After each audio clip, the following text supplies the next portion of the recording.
Hello and welcome back to another YouTube video. Hi, I'm Speeder. Welcome back. It's been a little bit. I'm back in person school again, finally. I have been for the past 3 days. And I think it was like a week ago or something like that, I finished the Runaway King. And I kind of been putting off writing a review on it and stuff like that, so I just finished it, my review on this, and so I thought I'd film this. But it's really nice to be back in in-person school, like, be able to see my friends, because, like, at least two of my friends, they're like family to me, so one of them, I know, watches my videos, so hello, person who I will not say the name of because I'm not allowed to. You know who you are. And thought I might say, thank you, to you both, because, like, you guys are always there for me, and that's really nice of you, so, thank you. Anyways, I'm gonna get into the review, and yeah, okay. Also, we rearranged our living room when we got rid of our last computer cabinet. Okay. Welcome to my official review of The Runaway King, Book 2 in the Ascendance. This review will consist of 3 sections. First is the section of the review. The first section of the review will be the spoiler-free section of the review, which will contain spoilers for the previous book, but not this one. The second book will be spoiler section, which will contain spoilers for the first 2 books in this series. The last section will contain my rating of the book as a whole. Okay, let's get started. Before we get started, I need to say that none of the content in this video pertaining to the Ascendance series belongs to me. I don't own the copyright of this book. That belongs to Jennifer A. Nelson and any others that own the copyright of this book. Alright, on to the review. Okay, so there were a lot of different really good things in this book that I can talk about without spoilers for the most part. Imogen, I don't know how to say her name, is included in this book, and even though she can be protective, she is still one of my favorite characters in the series. I also really like the large difference between the book and the first book. This book and the first book. I like there to be variety in a series, unlike some of the other series that I've read. That are really repetitive every book. You know, like, there are books that will have, like, the same theme, like, every book.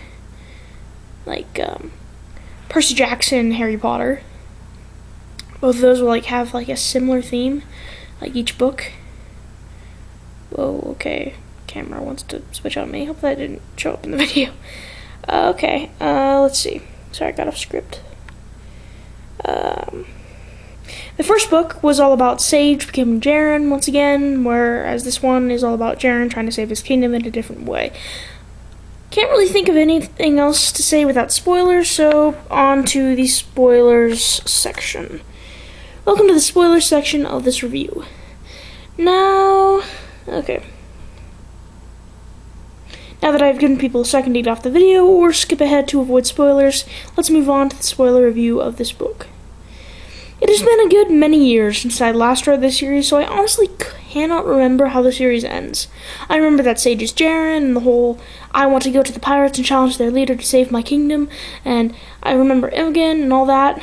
Other than that, I don't really remember the series very well, so this is almost like a whole new read for me, even though I know that I've read the entire series in the past. Besides the 4th book, of course, which came out recently, which is the reason I'm rereading it in the first place. Though it is a good series.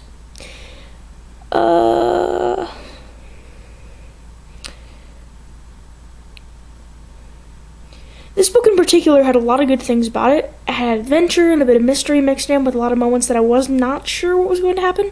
Mainly because I don't remember. I just know that Jaren was not going to die. I knew that he had to live, but other than that, I was not sure what was going to happen. The whole time that Jaren spent with the thieves and the pirates has got to be the most interesting part of the book. There were a lot of, like, really on-edge scenes in those, especially after Jaren was captured by Rodin, and his leg is broken and he has to climb up that wall. That was a really intense scene, and I really liked that one. One thing that did bother me about this book is the fact that in some parts it almost seemed like the story was moving a bit slow. Like, a good portion of the book passed before Jaren even got to the pirates in the first place.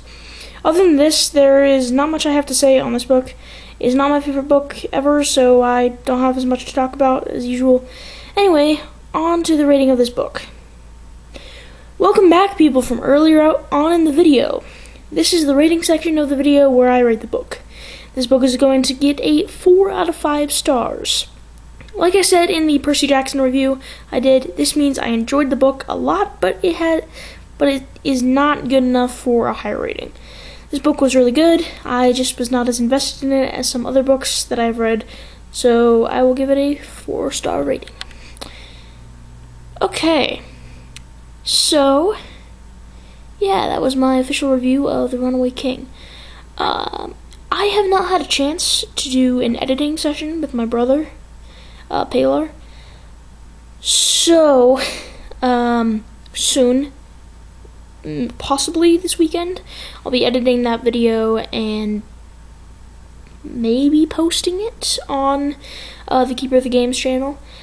But we'll see. I made a video on my Keeper of the Movies channel, ranking all the Arrowverse seasons that I have seen. However, that's going to change, like, probably either tonight or tomorrow, because I have 1.5 episodes left of Arrow Season 5, and so far it has been my all-time favorite season in the Arrowverse, so you can count that as the number 1 rather than Arrow Season 2, so you're welcome. Yeah, so thanks for watching. See you guys next time. Bye.